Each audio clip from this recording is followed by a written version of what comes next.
Today marks 10 days since our last update on testing at these press briefings. If you recall, I used that briefing to highlight our current capacity and laid out our plan to reach 10,000 tests per day, the number of tests scientists and experts say that we need to understand more fully the virus's presence in our communities across Illinois. Folks, I promised you honesty and transparency in every step of our COVID-19 response, so here it is. We have only just recently surpassed 6,000 tests, and we will not reach the 10,000 mark this week. Today, I'm going to lay out exactly why that is, the work that's been done to increase testing over the past 10 days, and what we plan to do to get to our goal as quickly as possible. 10 days ago, I presented a roadmap showing how we were going to get to our goal within 10 days. The path that I laid out for you had as its key element the addition of new laboratory automation machines to add a multi-thousand unit daily increase to our state labs. To get this done, we partnered with a major supplier of molecular testing equipment, Thermo Fisher, which is a global provider of COVID-19 testing solutions to state and commercial laboratories.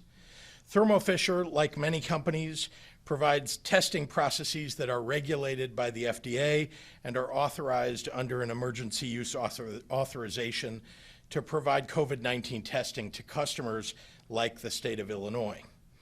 So we acquired 5 high-volume RNA extractors from Thermo Fisher, each of which promised to run 200 tests per hour, and we distributed those 5 machines across our 3 state laboratories.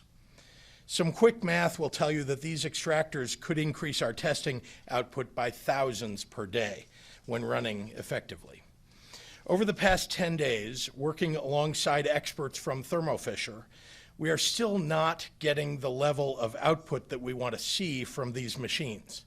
More importantly, these tests are not producing valid results in a way that meets our exacting standards. I am as impatient as the rest of you are, wanting to increase testing, but I will not sacrifice accuracy for the sake of speed. These tests and the results they will provide are too important. We have to get this right. We're working around the clock alongside Thermo Fisher to accomplish our goal, but until these challenges are overcome, these machines will not be part of our testing capacity here in Illinois.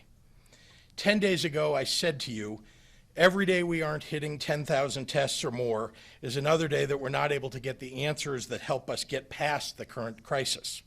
So today I'm standing in front of you and saying we are not there yet. Folks, I want to be clear with all of you that we are choosing the best path, but not necessarily the easiest path. If we wanted to choose an easy but less effective path, we could increase testing capacity through private labs used by the federal government. The problem is those labs take 7 to 10 days to produce a result. People can end up on a ventilator before they ever get their testing result. That's just not a timeline that I want to bet on. When we produce accurate test results at our own state labs or at local hospitals, we get results within 2 days.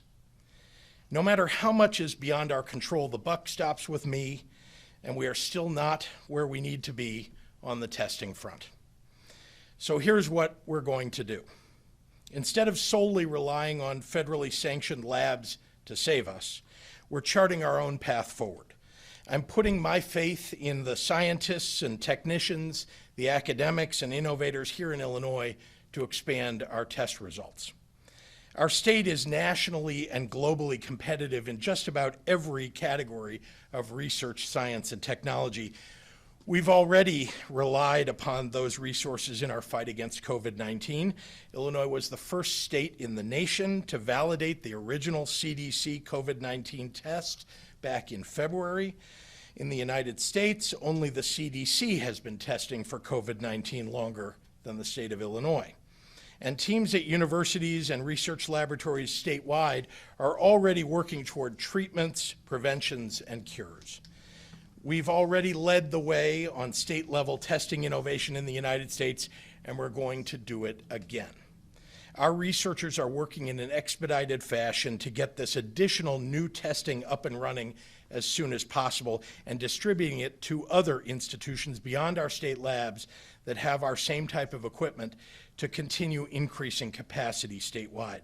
To ensure a steady stream of supplies, our in-state universities and local laboratories are creating our own raw materials instead of relying upon the global supply chain, which is, frankly, in disarray. Our institutions are developing and distributing their own viral transport medium, known as VTM, and the necessary reagent locally. Hospitals and labs in Illinois that are running low on VTM will be able to access these resources through their local emergency management agencies' resource request systems. We're now running 3 shifts at one of our state labs, with the other 2 moving to match their capacity soon. And more than 96 locations across the state are now collecting specimens. This capacity has brought us the increase that we have already achieved. Today, we surpassed 6,000 tests in a 24-hour period.